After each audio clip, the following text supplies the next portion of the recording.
Hello बच्चों, welcome back to my channel. कैसे हैं आप सब लोग। बिहार में जो जूनियर अकाउंट्स क्लर्क की आप लोग की आई है, उसकी प्रिपरेशन मैं आप लोग को करा रही थी। तो उसकी अब प्रैक्टिस सेट आप लोग के लिए लेकर के आऊंगी, जिससे कि अच्छे से प्रैक्टिस भी आप लोगों की हो जाए। आइए वीडियो को शुरू करते हैं और फर्स्ट क्वेश्चन लेते हैं। लेकिन जिन बच्चों ने सब्सक्राइब नहीं किया है, मेक श्योर करिए तो सब्सक्राइब कर लीजिएगा। वीडियो अच्छी लगेगी लाइक जरूर कर दीजिएगा, क्वेश्चन को कमेंट करिएगा।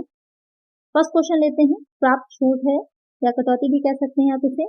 Discount received are deducted when we receive cash, given by us when we sell goods on credit, deducted by us when we pay our accounts, none of these।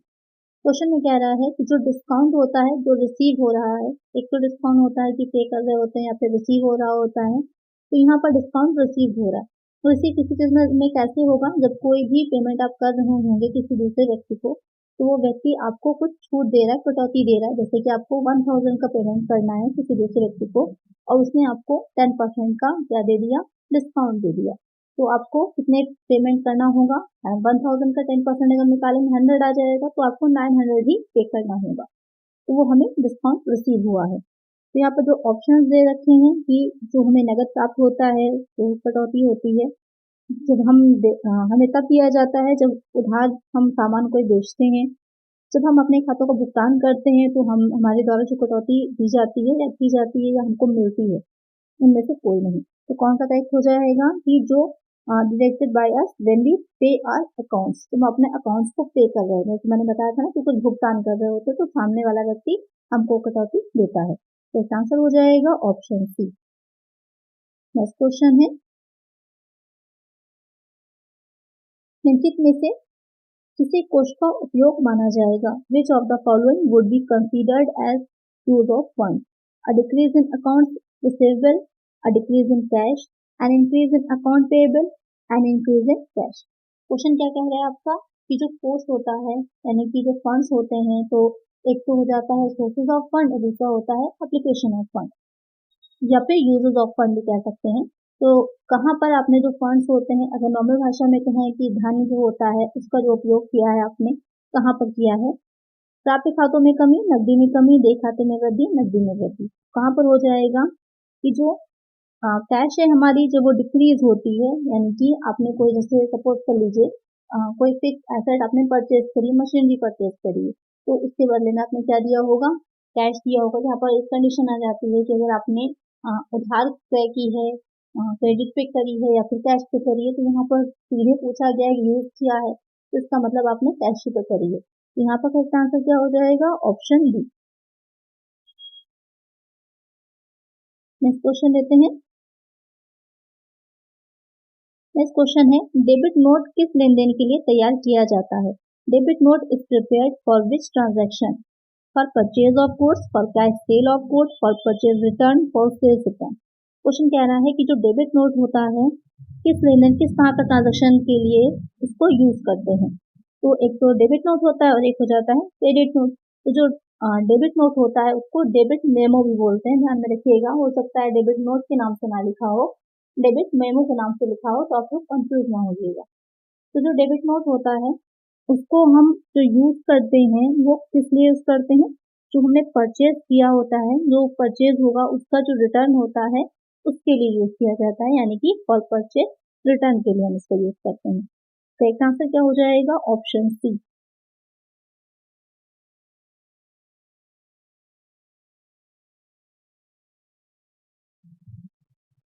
एक question और आता है कि ये किसके द्वारा इशू किया जाता है और किसको किया जाता है। ये क्वेश्चन भी एग्जाम में पूछा जा सकता है। तो जो डेबिट नोट होता है ये इशू किया जाता है from a buyer to a seller. जो बायर होता है, जो क्रेता होता है, क्रेता सेलर जो होगा उसको इशू करता है।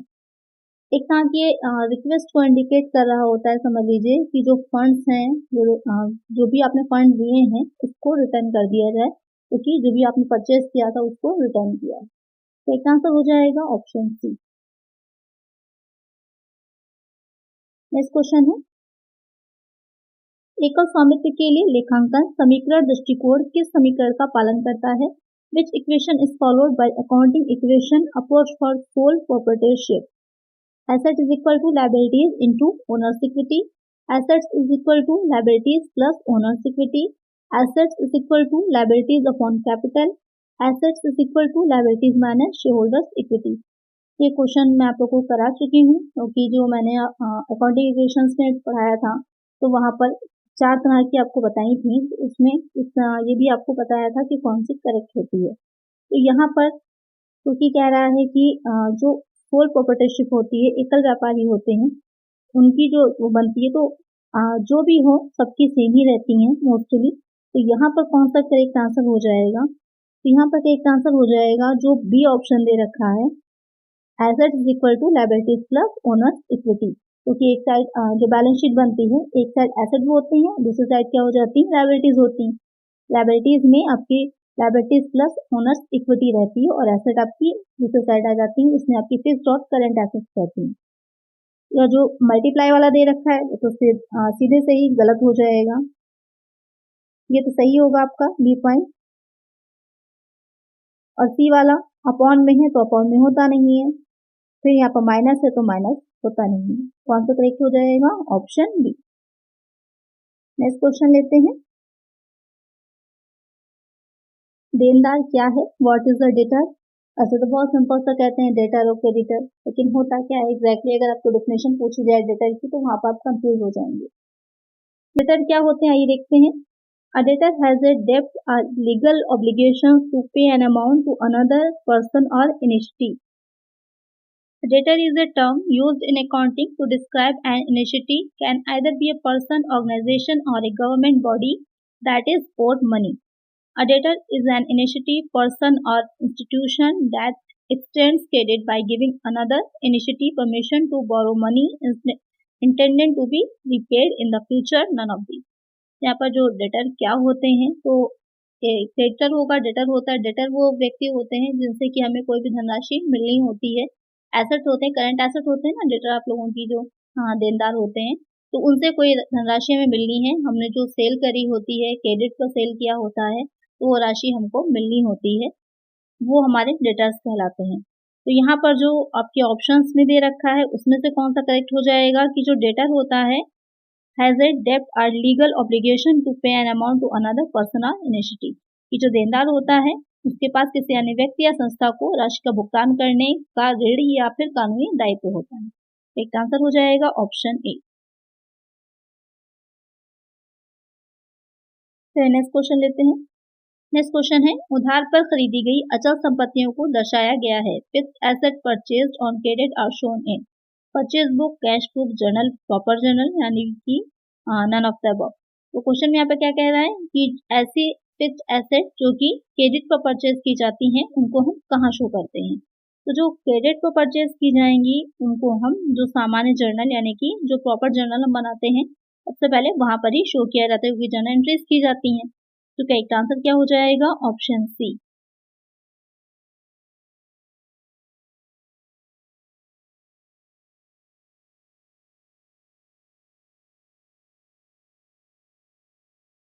क्योंकि जो सबसे पहले रिकॉर्ड होता है यानी फर्स्ट रिकॉर्ड की बुक है वो आपकी जर्नल होती है, तो सबसे पहले हम जर्नल में ही दिखाते हैं, उसके बाद लेकर के हम उससे जब लेजर बनाते हैं तो लेजर में अलग अलग उस पर लेकर के जाते हैं। तो यहाँ पर सबसे पहले जो हम दिखाएंगे वो प्रॉपर जर्नल में ही दिखाएंगे। अगर यहाँ पर प्रॉपर जर्नल आंसर नहीं दे रखा होता ऑप्शंस में आपके, तो कहाँ पर हम उसे दिखाते? करेक्ट इसका आंसर मुझे आप लोग कमेंट करिए कि अगर जर्नल नहीं दे रखा होता तो वहाँ पर डायरेक्ट बात की जा रही होती लेजर की, तो वहाँ पर हम किस बुक में उसको दिखाते?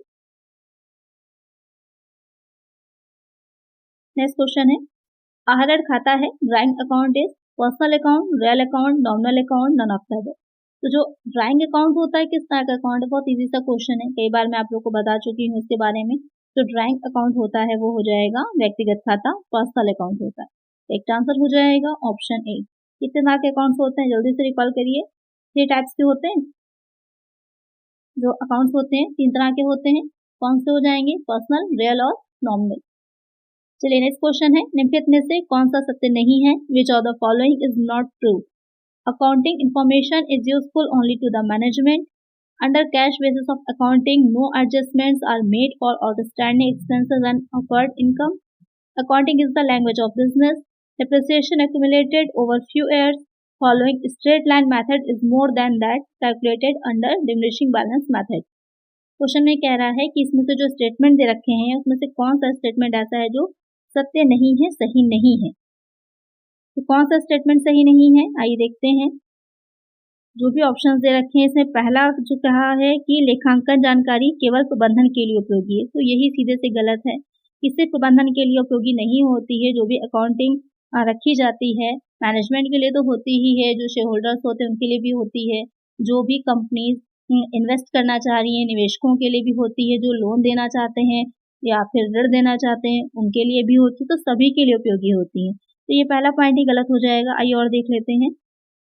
जो सेकंड वाला दे रखा है कि लेखांकन के नगद आधार के तहत बकाया खर्चों और अर्जित आय के लिए कोई समायोजन नहीं किया जाता, करेक्ट है, क्योंकि जब कैश बेसिस ऑफ पर हम कर रहे होते हैं तो सिर्फ जो कैश में हमने चीज पेमेंट किया हो या फिर रिसीव किया हो उसको ही शामिल किया जाता है, और स्टैंडिंग या फिर जो अकॉर्ड होते हैं उनको छोड़ दिया जाता है।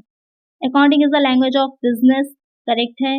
या फिर जो थर्ड पॉइंट का है, फोर्थ पॉइंट है डी वाला, depreciation accumulated over few years following straight line method is more than that calculated under diminishing balance method, correct है ये वाला भी, कि जो स्ट्रेट लाइन के जो मेथड्स होते हैं अलग अलग डिप्रिसिएशन निकालने के, मैंने आप लोग को बताया हुआ है।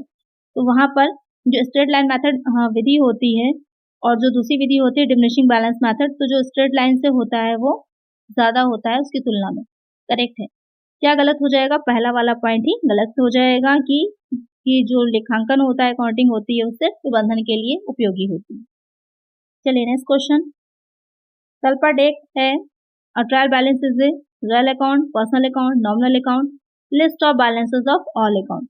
तो जो ट्रायल बैलेंस होता है वो क्या है, तो ट्रायल बैलेंस जैसे कि मैंने आपको बताया था कि जो अकाउंटिंग की जाती है या फिर जो भी हम ट्रांजैक्शन हम करते हैं उसको जो एक सीरीज में उसके बारे में एक लिखते हैं। सबसे पहले बुक कीपिंग है, फिर अकाउंटिंग आती है, एडजस्टमेंट होता है, ट्रायल बैलेंस आता है, उसके बाद फाइनल अकाउंट्स बनाए जाते हैं।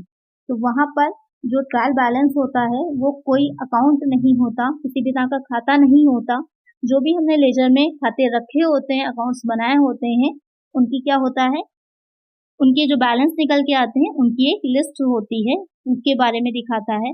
तो ट्रायल बैलेंस क्या हो जाएगा, ऑप्शन डी करेक्ट हो जाएगा कि सभी खातों की शेष राशि की सूची है, list of balance of all accounts. एक आंसर हो जाएगा ऑप्शन डी। नेक्स्ट क्वेश्चन है, एकल पृष्ठ प्रणाली बहीखाता प्रणाली की डैश है, single entry system, book keeping system dash, best system, scientific system, incomplete system, most popular system. कि जो एकल पृष्ठ सिंगल एंट्री सिस्टम होता है और जो बहीखाता प्रणाली होता है बुक कीपिंग सिस्टम का क्या है। यहाँ पर जो क्वेश्चन आपसे पूछ रहा है तो एक अपूर्ण प्रणाली है, इनकम्प्लीट सिस्टम है, क्योंकि जो डबल एंट्री सिस्टम होता है वहाँ पर दोहरा लेखा प्रणाली, जो भी खाते बनाए जाते हैं उनके दोनों पक्षों को लिखा जाता है, दोनों पक्षों को दिखाया जाता है। लेकिन जो सिंगल एंट्री सिस्टम होता है वहाँ पर ऐसा नहीं होता, इसीलिए वो क्या है, एक इनकम्प्लीट सिस्टम है। एक आंसर हो जाएगा ऑप्शन सी।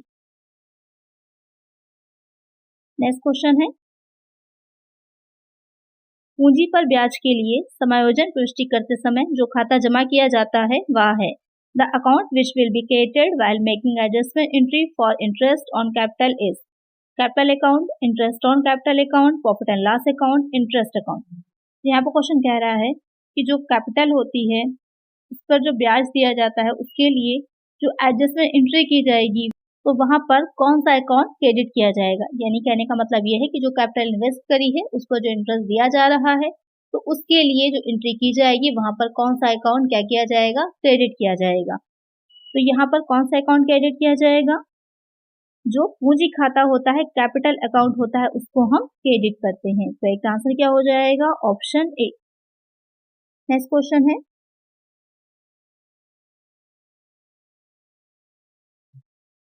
निम्नलिखित में से कौन सी वस्तु ट्रेडिंग खाता में दिखाई देगी।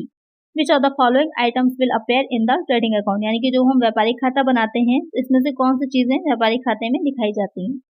Power and fuel, salaries to office stock, repairs to machinery, depreciation of on office car. तो यहाँ पर आपको एक चीज पता ही होगी कि जो ट्रेडिंग अकाउंट बनाया जाता है उसमें सिर्फ जो डायरेक्ट एक्सपेंसेस होते हैं, जो डायरेक्टली किसी प्रोडक्ट को बनाने से, मैन्युफैक्चर करने से रिलेटेड होते हैं, उनको ही दिखाया जाता है। तो अब यहाँ पर ये देखना है हमको कि कौन सी ऐसी चीज़ें हैं जो कि डायरेक्टली कनेक्टेड हैं।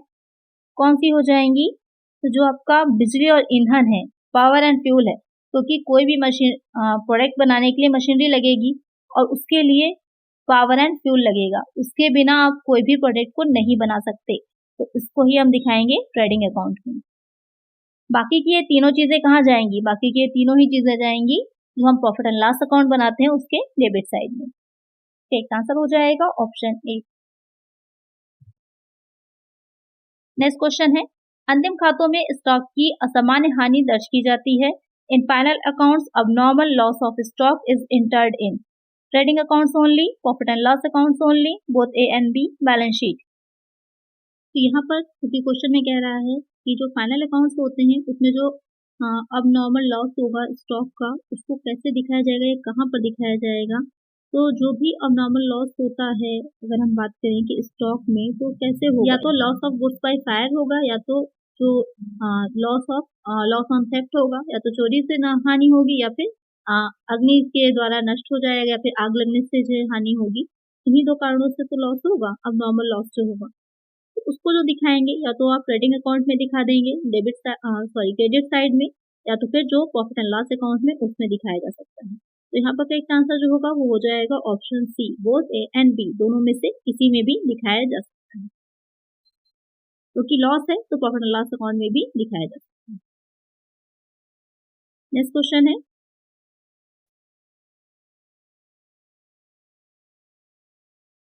क्वेश्चन है, भारत में डैश बीमा बिलों के प्रावधानों को नियंत्रित करता है। In India the dash governs the provision for bills of exchange, sales of goods act 1930, Indian contract act 1872, negotiable instrument act 1881, companies act 2013। तो जो बिल्स ऑफ एक्सचेंज होते हैं उनको कौन या फिर जो उनसे रिलेटेड प्रोविजंस होते हैं उनको कौन नियंत्रित करता है, कौन कंट्रोल होता है, किसके द्वारा रेगुलेट किए जाते हैं?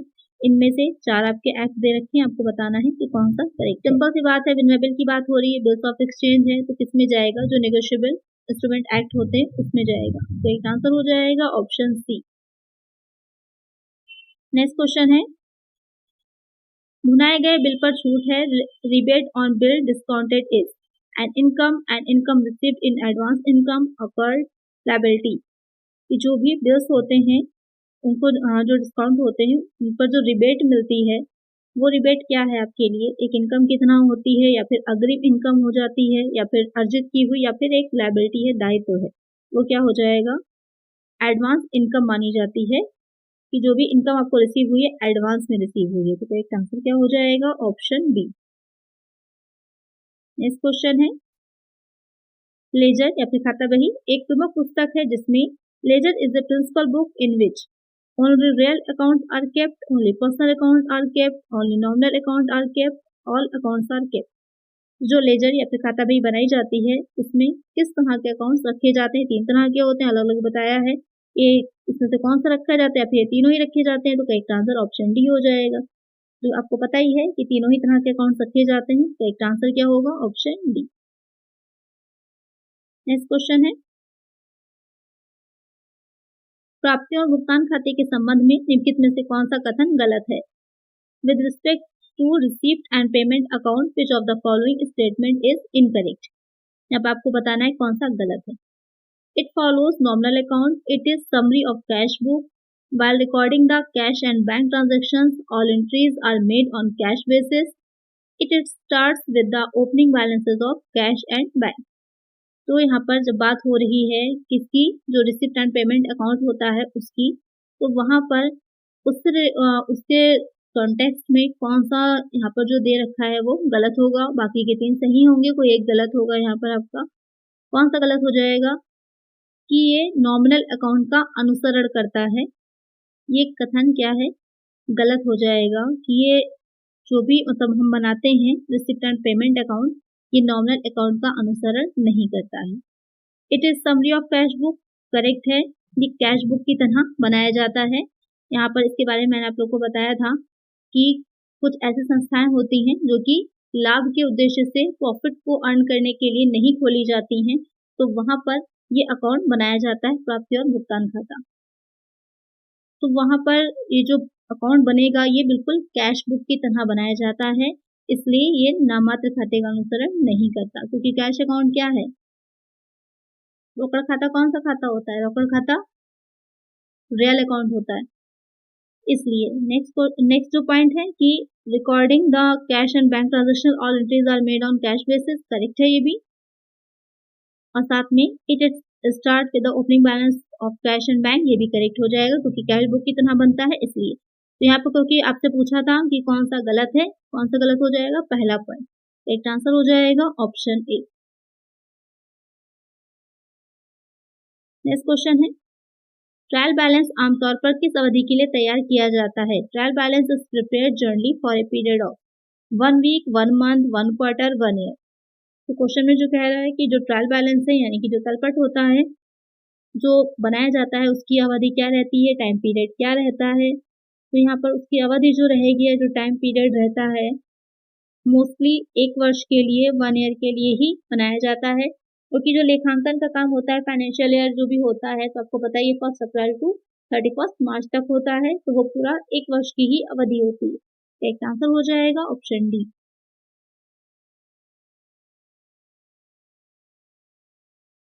नेक्स्ट क्वेश्चन है, यदि ट्रायल बैलेंस मेल नहीं खाता है तो हमें एक अस्थायी खाता खोलना होगा जिसे कहा जाता है if trial balance does not match up we need to open a temporary account which is called sundry account, error account, suspense account, miscellaneous account. यहाँ पर क्वेश्चन कह रहा है जो ट्रायल बैलेंस हम बनाते हैं यानी कि जो लेजर हमने बनाया है उसमें जो अकाउंट्स रखे हैं उसमें जो बैलेंस आया है उससे हम ट्रायल बैलेंस बनाते हैं। तो ट्रायल बैलेंस के दोनों साइड अगर इक्वल नहीं आती, वैसे तो मेल आ जाना चाहिए यानी दोनों साइड इक्वल आने चाहिए, तभी माना जाता है कि जो अकाउंट हमने बनाए हैं वो पूरी तरह से करेक्ट है। हालांकि ये बात पूरी तरह नहीं कही जा सकती कि ट्रायल बैलेंस अगर मिल जाएगा तो सारे अकाउंट जो रखे गए हैं वो पूरी तरह से सही होंगे, उसमें कुछ त्रुटियां भी होती हैं, उसके बारे में आप लोग को पढ़ा चुकी हूँ। तो यहाँ पर कौन सा अकाउंट खोलते हैं ऐसे सिचुएशन में? ऐसे सिचुएशन में हम सस्पेंस अकाउंट खोलते हैं। तो करेक्ट आंसर क्या हो जाएगा? Option C.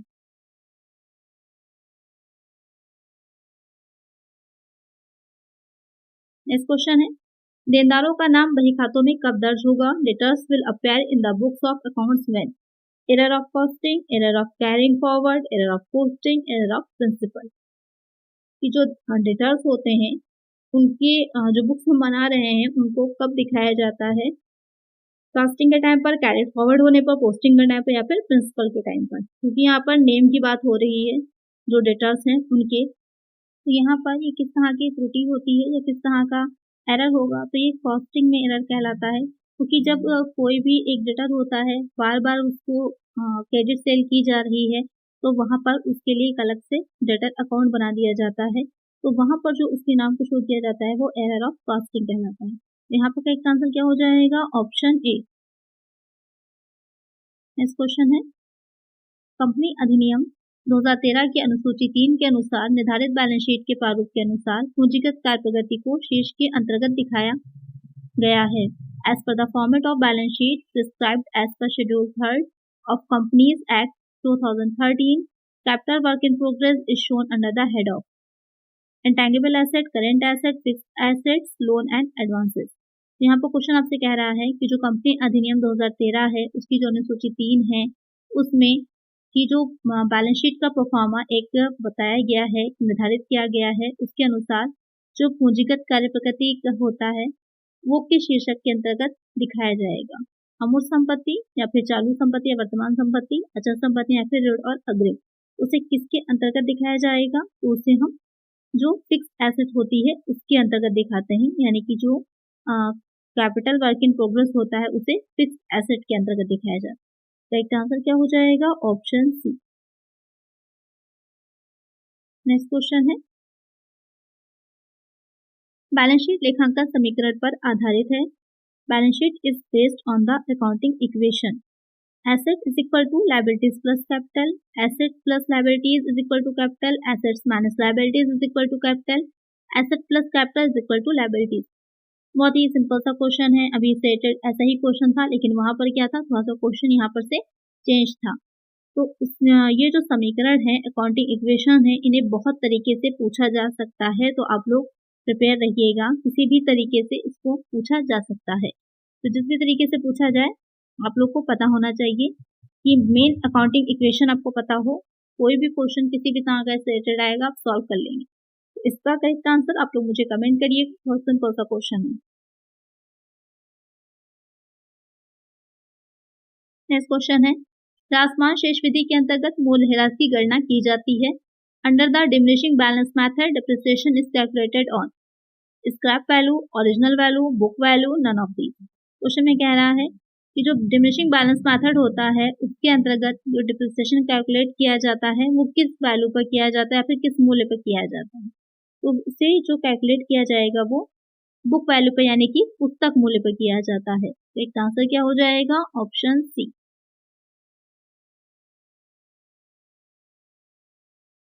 नेक्स्ट क्वेश्चन है, दोहरा लेखा प्रणाली सार्वजनिक उपयोगिता संस्थाओं के खातों को प्रस्तुत करने की एक अलग प्रणाली, इसकी उत्पत्ति किस देश से हुई है। डबल अकाउंट सिस्टम और different system of presenting accounts of public utility initiative owes its origin to which country. Australia, England, USA, Canada. यहाँ पर एक एक्स्ट्रा हो गया है वो हटा दीजिए। ऑप्शन है आपके ऑस्ट्रेलिया, इंग्लैंड, यूएसए, कनाडा। तो कौन सी कंट्री में जो आप दोहरा लेखा प्रणाली यानी कि डबल अकाउंटिंग सिस्टम का यूज करते हैं उसका ओरिजिन हुआ था, उत्पत्ति हुई थी। की किसने थी, लुकास पैसिओली ने की थी। कौन सी कंट्री थी, कंट्री हो जाएगी इंग्लैंड। तो एक आंसर हो जाएगा ऑप्शन बी। ऐसे तो बड़ा सिंपल सा क्वेश्चन है लेकिन क्या होता है अक्सर हम लोग कंफ्यूज हो जाते हैं, जब सुनते हैं तो वहां पर याद नहीं आता है कि कहाँ पर हुई थी, कंफ्यूज हो जाते हैं, इंग्लैंड में हुई थी। चलिए नेक्स्ट क्वेश्चन, एक बैंक समाधान विवरण तैयार किया जाता है। A bank reconciliation statement is prepared by the bank, the government, the bank account holder, the user of financial statement.